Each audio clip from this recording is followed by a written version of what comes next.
There are few people I've ever worked with that have left more of an imprint, kind of an indelible imprint on watching him lead, watching him talk. He's an entertainer. And this is one of the reasons Arizona State's recruiting has been unbelievable. By the way, we're talking about all these quarterbacks. They got a kid named Jaden Daniels who played last year as a true freshman. Oh, folks. In about 2 years, Jaden Daniels, well, not this draft, but 2 drafts from that, as a true junior, Jaden Daniels, maybe the number 1 player picked. By the way, Herm, as a defensive guy, how did you convince an unbelievable quarterback to come to your defensive and running program? How'd you do that? Well, this is where you have to make him understand that as any head coach, he's only as good as the quarterback he has. Hey, there's this guy that just left New England, that Captain America guy. Yeah. His coach was a defensive guy, too. That's right.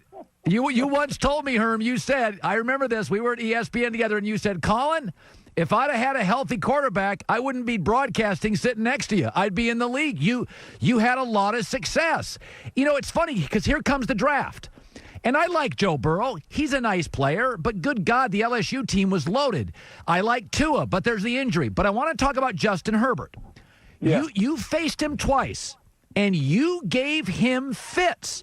Boy, in Tempe, it was a mess for him. You intercepted him 4 times in 2 games. You won 1, you lost 1. But let's go back to this, Herm.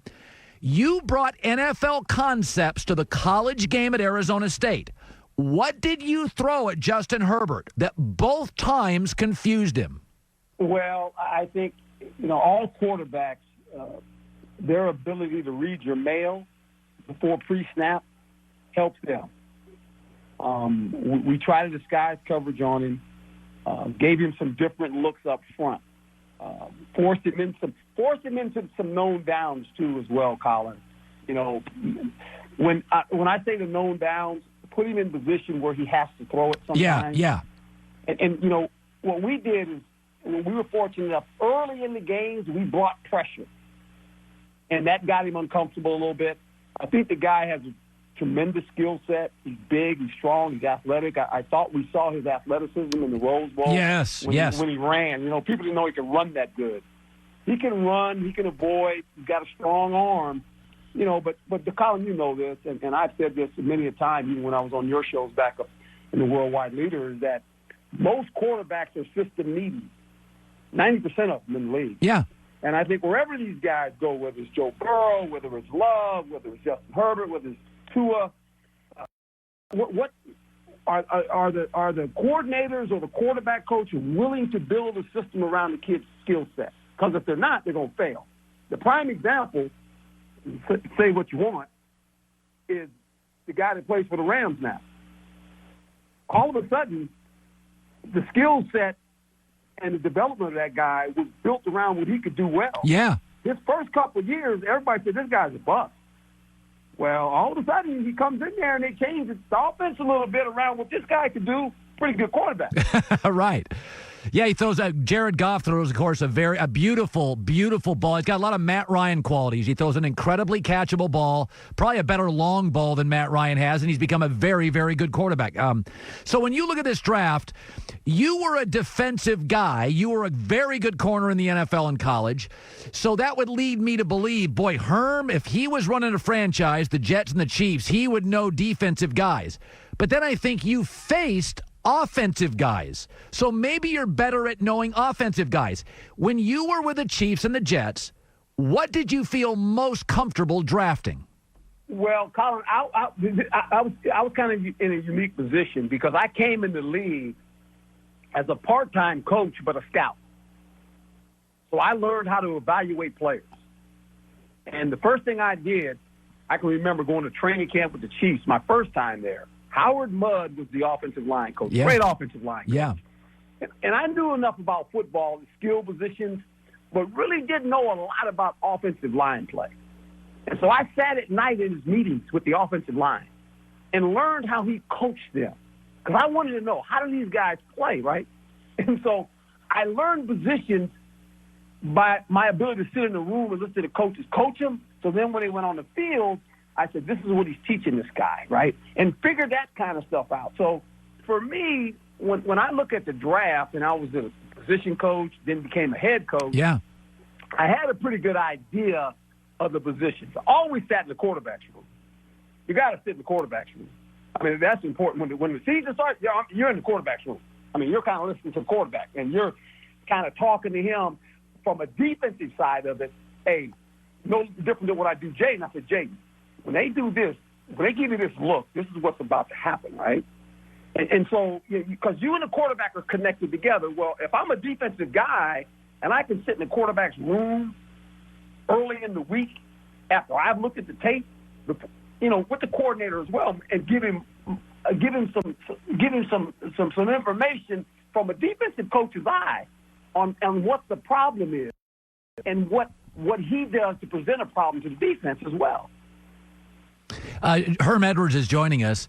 So you look at Tua, and it's easy to say, well, he got hurt in college, he'll get hurt in the pros like Sam Bradford. But I would say this. Patrick Mahomes had a wrist surgery in college, ACL joint issue, got knocked out of a game. He's been hurt in the NFL. Carson Wentz, hurt in college, hurt in the NFL. If a guy's got talent, Drew Brees, Dolphins passed on him. Saints didn't. He had injuries. I think Tua is draftable, and I like him. Would you be concerned making him your franchise quarterback if you were Miami or the Chargers? It's the eye of the beholder, and you make some great points there. Some players come in that have an injury record, and some guys they get concerned about injuries. I think the type of injury, a lot of times it has something to do with it. But with today in modern medicine and the way these physicians can do things, I mean, it's like, okay, he's a young guy. The arrows are pointing up. He's still young. And all those things go into factor. And let me tell you something. If you don't have a quarterback, if you don't have one, let me tell you something. You're going, hey, we ain't got a guy. And I said, and if this guy's coming in with a little injury, he's better than the guys we got right now. Yeah, well, I mean, look at Arizona State. You land Jaden Daniels, and it's changed your program. I mean, the bottom line is when I watch you play, you've always been good defensively, but the ability now to win 9 or 10 games is going to be because you found the right quarterback who's a remarkably poised player for 19 years old. The kid is it's just incredible how good he is. I think he is the next. I honestly believe this. Next year, it's going to be Trevor Lawrence at Clemson and Justin Fields, Ohio State. I think the following year, your quarterback's going to be the number one pick potentially. Do you think he has that talent? Well, he has talent. There's no doubt it, and he's a hard worker. I think with Zach Hill now, offense, I think it's going to fit a lot of things he can do well. That Boise State offense is something. Yeah. I like it. They run the ball. They give you a lot of different formations, personnel groups. That's all NFL stuff. And that's what guys want, make you go under center some. I mean, all those things occur, but it's just not only on the quarterback, because those guys are only good as the guys that protect them. And you got to have a good offensive line if you're going to have if you're going to win at any level. And that's something we're continuing to trying to build around here. But if we can protect him, this kid's got a chance to be really good. There's no doubt. So when you look at players in the draft, like I can look at a Joe Burrow, but he played with so many great players. Talented, yeah. And so go back to your Chiefs and Jets days, Herm, when you were drafting. Now, Rich McKay, you and I both know Rich McKay, former Tampa Bay. And Rich used to always tell me when I covered him in Tampa, and he built that Super Bowl team down in Tampa. He said, listen, I like guys who came from big programs that were on national TV games with 98,000 in a stadium, and they were great in big games because that's the NFL. It's pressure. When you were with the Jets, I think LSU guys usually make it in the NFL. They played in so many big games.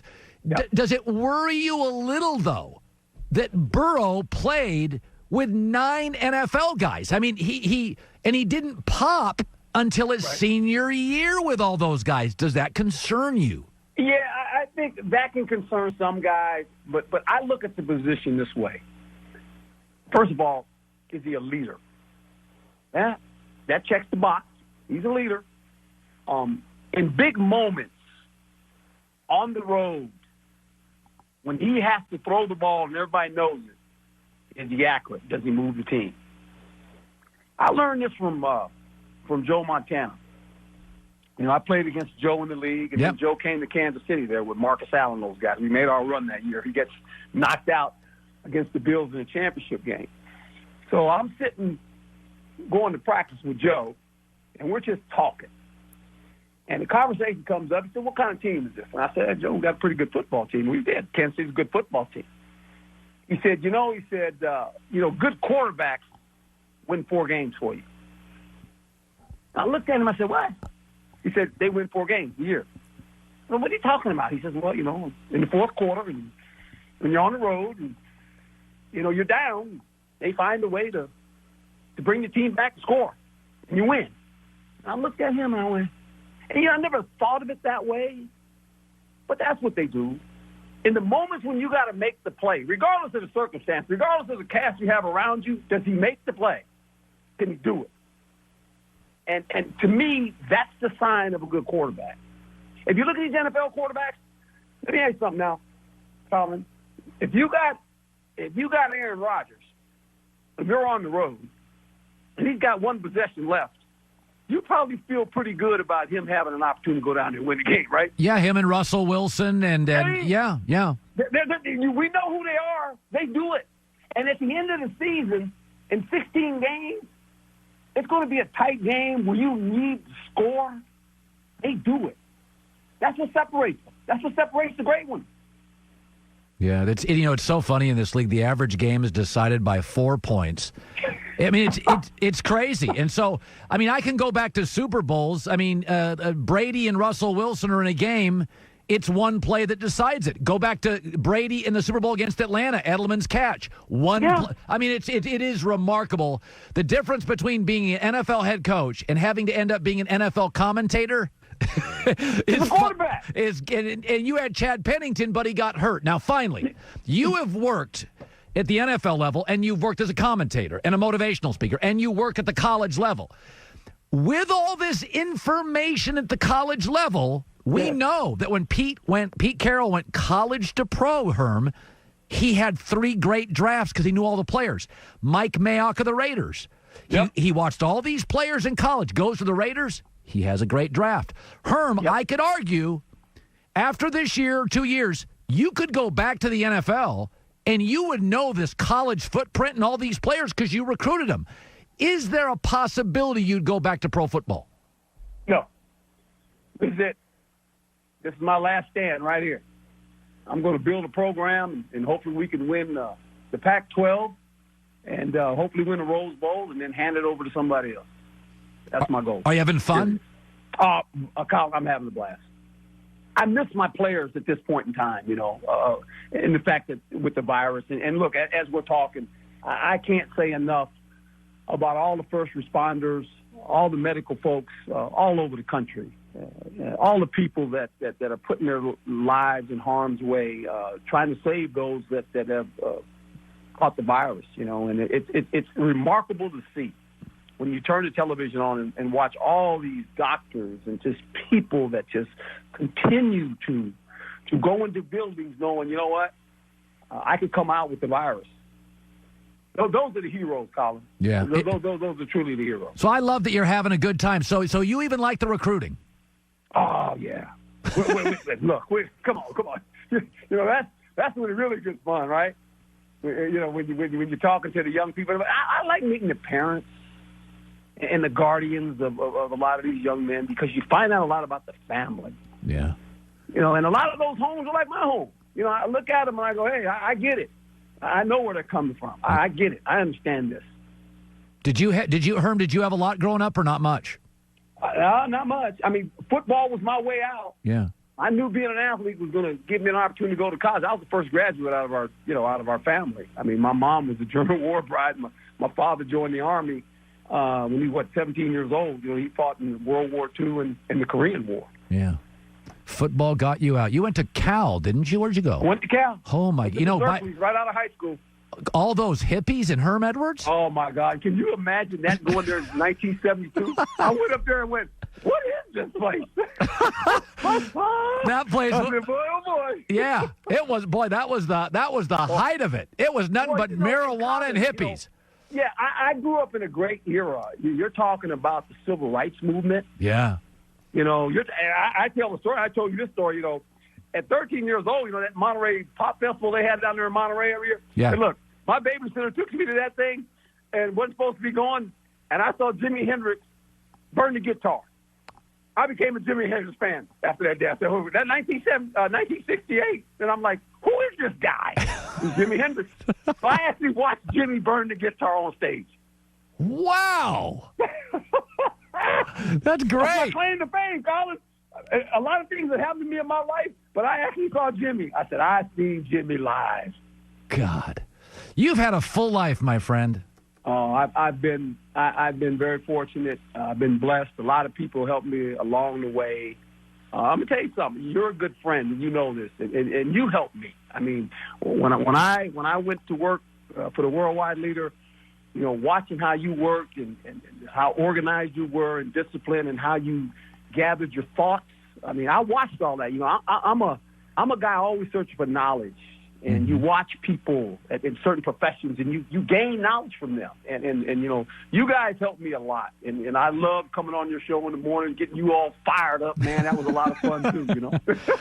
Well, Herm, you know where my daughter goes to school down at Yes, ASU. sir. And I'm so proud, but it's just been an amazing story and continued success. And I love having you on occasionally, and go Devils. Thank you, brother. God bless you, man. Stay safe, partner. All right, Herm Edwards, 13 years